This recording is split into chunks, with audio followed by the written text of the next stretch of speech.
Hello, everybody. This is Joseph P. Farrell with news and views from the Nefarium on Thursday, July 9th, 2015. A couple of announcements, and then I want to get right into the news. The announcements do have something to do with the news. The new book is out. There it is, The Third Way, the Nazi International, the European Union, and Corporate Fascism.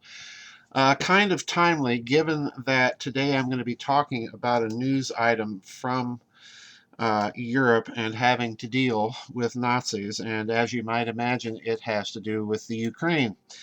And the reason I'm talking about this, I originally wanted to talk about the power blackouts at the New York Stock Exchange and so on, but so many of you are tracking that story. This looks like it's a big story and related to other things. And I'm getting so many articles in from all of you, pardon me, tracking all of that I decided I'd better talk about the Ukraine instead.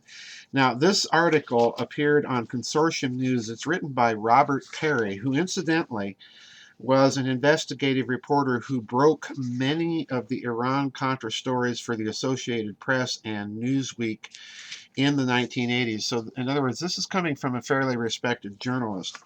And this article is disturbing to me, especially in the light of the things that I put out in the new book.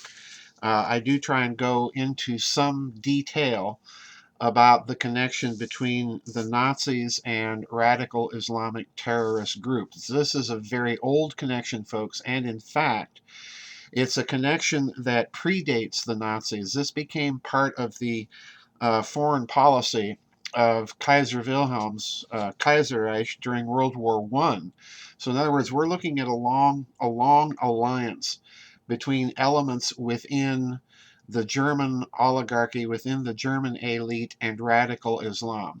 So now pay attention to this story. The Ukraine merges Nazis and Islamists.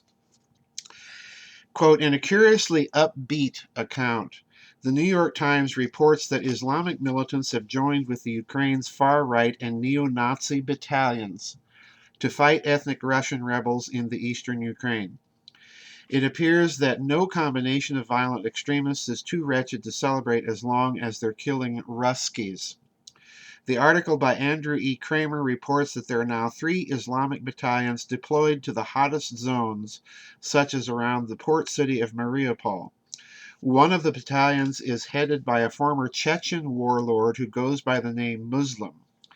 The Chechen commands the Sheikh Mansour group, named for an 18th century Chechen resistance figure. And, oops.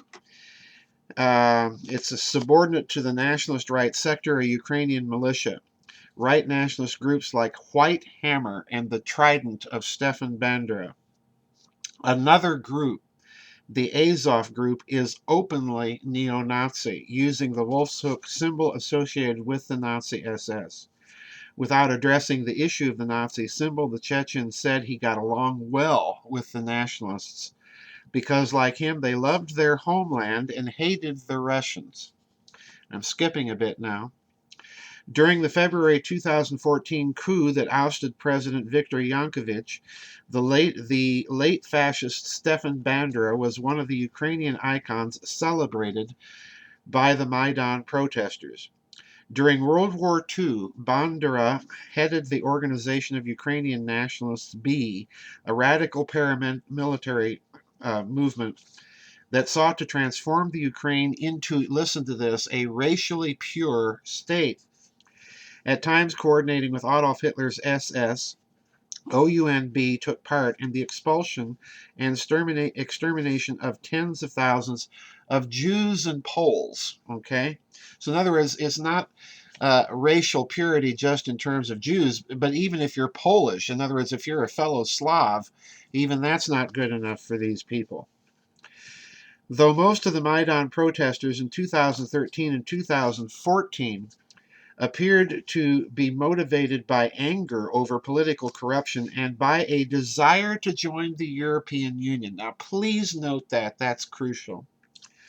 Neo-Nazis made up a significant number and spearheaded much of the violence against the police. Stormtroopers from the right sector and Svoboda Party seized government buildings and decked them all out with Nazi insignias and a Confederate battle flag, the universal symbol of white supremacy. A little further on. In the days after the coup, as the neo-Nazi militias effectively controlled the government, European and U.S. diplomats scrambled to help the shaken parliament put together the semblance of a respectable regime, although 4 ministries, including national security, were awarded to the right-wing extremists in recognition of their crucial role in ousting Yankovic. At that point, virtually the entire U.S. news media put blinders on about the neo-Nazi role, all the better to sell the coup to the American public as an inspirational story of reform-minded freedom fighters standing up to, quote, Russian aggression, unquote. The U.S. media delicately stepped around the neo-Nazi reality by keeping out relevant context, such as the background of National Security Chief Andrei Parubiy, who founded the Social National Party of the Ukraine in 1991, blending radical Ukrainian Nazism with neo-Nazi symbols. Parubiy was commandant of the Maidan's self-defense forces. Pardon me, folks. Bad sinus, but that's it.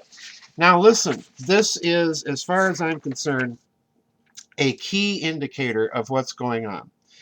Because as most of you know, and I'm going to crawl way out onto the twig of speculation here, as most of you know, I have been maintaining for a very long time that there is an international extraterritorial Nazi state, and a kind of international exists in no center, exists behind other regimes and countries. And part of that connection, folks, like it or not, historically, has always been in these radical Islamic terrorist groups. And this is a connection that not only was fostered by the Nazis, it was fostered all the way back to the era of Kaiser Wilhelm, immediately prior to and during World War I. And to me, it's significant that the Ukraine was pressing for membership in the European Union, because if you look at the map of Europe, as I pointed out in the new book, if you look at the map of Europe and what that would have meant, it would have been almost identical to the zone of occupation, military occupation, that was seized by the Central Powers at the end of World War I during the signing of the Treaty of Brest-Litovsk, when Russia surrendered to the Central Powers. So I think this is significant, folks. In other words, there's a lot of history going on behind the scenes. The other point I want to make here is that the Chechen rebels, as most people are aware, have been basically sponsored and fostered by American intelligence as a means of overthrowing and overturning Russia. So if you read the new book carefully, you're going to discover that there is a long-term, and was a long-term, plan that was derived by the Nazis at the end of World War II, and further talked about and I believe implemented after World War II. And this was a plan to slowly roll back Russian power so that they could have a European Union from the Urals to the Atlantic. Now, there are 3 powers that know about that plan: Russia, obviously, Germany, obviously, and the United States. So I think what you're seeing here is a very delicate game. Please pay attention to me now. Is a very delicate game, not only on America's part to try and roll back what they are calling Russian aggression, which is nonsense, of course, but that they are also playing a delicate game trying to disrupt those long-range international Nazi plans, and if you will, to disrupt the long-term potentials of Germany dominating a European Union that is not being led by the United States. So there's a huge story going on behind the scenes here in the Ukraine. And this is another little indicator, to my mind, with these neo-Nazi groups and the Chechen Muslim terrorists, that this is perhaps the emerging playground of the Nazi International. Now, What this means, whether the United States likes it or not, what this means is that it is Russia which is largely in the driver's seat. And you'll notice the Russians are very wisely staying out of this one, all right? And I think for good reason. They realize that this fighting ultimately is going to go nowhere. It's ultimately going to ruin the Ukraine, and it's going to create a power vacuum. And rest assured, folks, I don't think the Ukraine is going to want to see uh, the United States as the chief dominant power in that region. So ultimately, I think Russia's pursuing the correct strategy.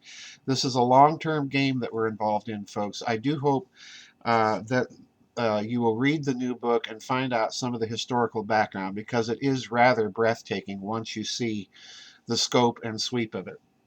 Anyway, that's it for me this week. News and views from the Nefarium. We do have tomorrow night, July 10th, a members vid chat for the members of the website, and hopefully we'll be having yet another report from Assistant Secretary Catherine Fitz coming up in the future. So anyway, that's it for me, and we'll see everybody on the flip side. God bless.